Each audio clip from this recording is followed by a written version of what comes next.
Welcome back, everyone. Today, we're diving straight into a crucial explainer for your certification journey, NCP-MCI 7.5, Objective 12.1. Our goal today? To completely master PC-based DR building blocks. We're talking Prism Central and disaster recovery. We're going to break down the exact architecture, the rules, and honestly, the hidden limitations you need to know to not just understand Nutanix DR, but to absolutely crush this section of the exam. Okay, let's dive into this. Here is our roadmap for this explainer. First, why PC-based DR matters. Second, the core building blocks. Third, orchestrating DR with examples. Fourth, exam traps and edge cases. And finally, key facts to memorize. This is everything you need to know, efficiently mapped out. Section 1. Why PC-based DR matters. Before we get into the technical how, we really have to understand the why behind this evolution. If you've been around the Nutanix ecosystem for a bit, you definitely remember legacy Prism Element, or PE. Those older DR setups relied heavily on protection domains. And look, it worked, but it was highly manual. PC-based DR completely changes the game by introducing category-based dynamic protection. So instead of manually updating a protection domain every single time you spin up a new workload, Prism Central uses text-based categories. You just tag a virtual machine or a volume group with a category, and Prism Central automatically groups it and applies the correct protection policy. It's flexible, it's scalable, and most importantly, it drastically reduces human error when you're in the middle of a crisis. Section 2. The core building blocks. Now that we know why it's better, let's physically build our architecture from the ground up. At the very foundation of our setup, we have availability zones, or AZs. And listen, an availability zone in Nutanix disaster recovery isn't just some vague cloud concept. It's a physical location represented by an instance of Prism Central. You have a primary AZ where your applications actually run, and then one or more paired recovery AZs. Connecting them as your replication schedule. Whether that's asynchronous, near sync, or synchronous, this schedule is the critical bridge that continuously moves your data and configuration details over to the recovery location to make sure you have a smooth failover. Next up, we've got protection policies. Think of these as the strict rulebook for your DR strategy. Protection policies automate the creation and replication of recovery points based on your defined recovery point objective, or RPO. So, for example, if you set a 1-hour RPO, the policy absolutely guarantees a recovery point is created every single hour. Now, here's a fantastic detail to remember for the exam. If you experience a prolonged AZ outage, the Nutanix cluster won't just blindly keep deleting old snapshots based on retention rules. No, it deliberately retains the last recovery points. You don't lose absolutely everything. Once the cluster comes back online, it safely cleans up those expired points. Moving right along, we have consistency groups, commonly referred to as CGs. Why do we even need them?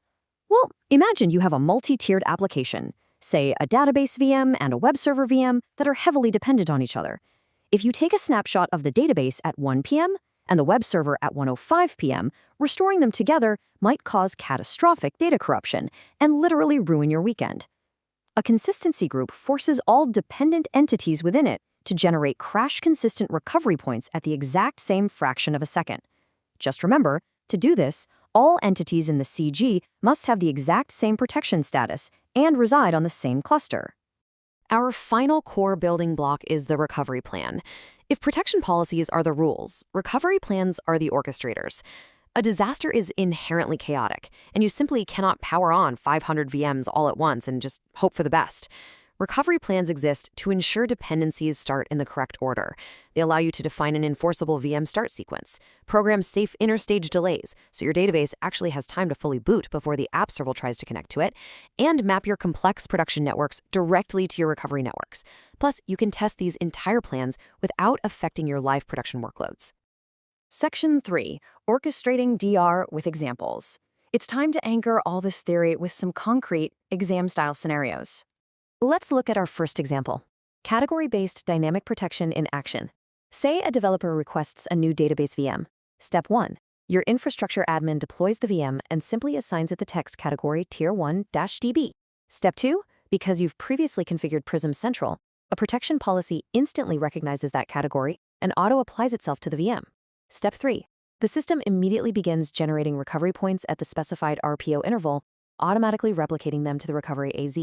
The entire disaster recovery lifecycle for that brand new VM was completely automated just by applying a tag. Pretty cool, right? Now let's step it up to a more advanced example, failing over to Nutanix Cloud Clusters, or NC2, running out in a public cloud. A disaster strikes. Step 1, you hit the button to initiate the recovery plan. Step 2, the system begins hydrating the data. It fetches snapshots that were safely stored away in an AWS S3 or Azure Blob bucket and restores them right into the designated NC2 cluster. Step 3, your workloads boot up sequentially on NC2 and immediately begin serving traffic. Oh, and don't forget the crucial post-recovery phase here. Once everything is running, you must configure a reverse schedule to protect those active VMs while you fix your on-premises data center. Section 4, Exam Traps and Edge Cases. Okay, I need you to lean in and focus closely on this part. We are shifting from how the technology normally works to exactly how the exam writers will attempt to trick you. Certification exams absolutely love to test limitations. So pay close attention to what is not supported with consistency groups. If you're using a consistency group, you can only use asynchronous or near-sync replication schedules. You absolutely cannot protect consistency groups using synchronous replication. No way. Furthermore, you cannot protect them to a Nutanix Cloud AZ or NC2. If an exam question asks you to design a 0 RPO synchronous replication setup to NC2 using a consistency group, you immediately know it's a trap. Here's another highly specific trap, this one regarding the type of recovery points a consistency group can generate. By default, a consistency group generates crash-consistent recovery points. But what if you need application-consistent recovery points?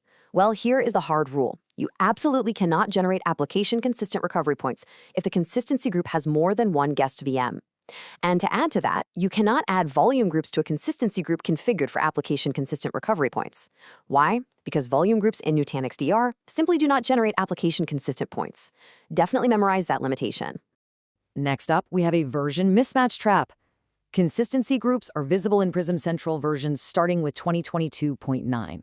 Now, you might read documentation stating you can technically perform failover operations to lower versions, like 2022.1 or 2022.6, because they support CGs through APIs. However, the exam trap here is that Nutanix formally issues a warning stating they do not recommend performing failover operations from PC 2022.9 down to those lower supported versions.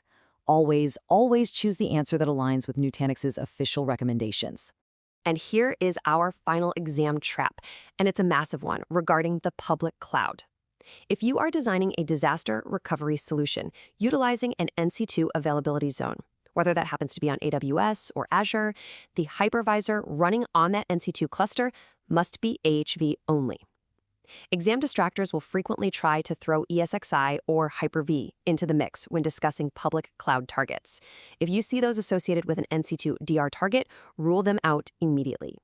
NC2 AZs strictly require AHV for this DR solution. Section 5. Key facts to memorize. It's time for a rapid-fire conclusion to lock in the quantitative thresholds you absolutely need for a passing score. So, the magic number here is 30. Write it down, circle it, highlight it in your notes. You cannot protect more than 30 entities in a single consistency group. That means 30 total entities, whether that's 30 guest VMs, 30 volume groups, or any mix of the two. If a question proposes a consistency group with 31 VMs, you know right away the design is invalid. Let's do a quick recap of the 4 golden rules to commit to memory right before you walk into that testing center.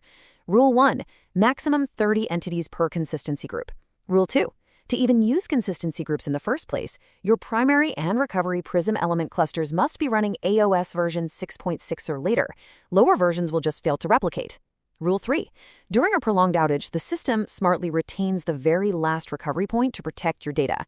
And Rule 4, any DR solution utilizing an NC2 target absolutely requires the AHV hypervisor. We've covered a ton of ground today, and you should now have a really solid grasp on PC-based DR building blocks, availability zones, consistency groups, and those tricky exam edge cases. But I want to leave you with a provocative thought as you continue studying. You now know how to orchestrate a failover between sites, right? But do you know how these policies behave if the cluster itself enters a degraded state due to a local fault domain failure? I highly encourage you to look into cluster resiliency and replication factor behaviors next. Keep studying hard, stay focused, and you are going to do absolutely great on the exam.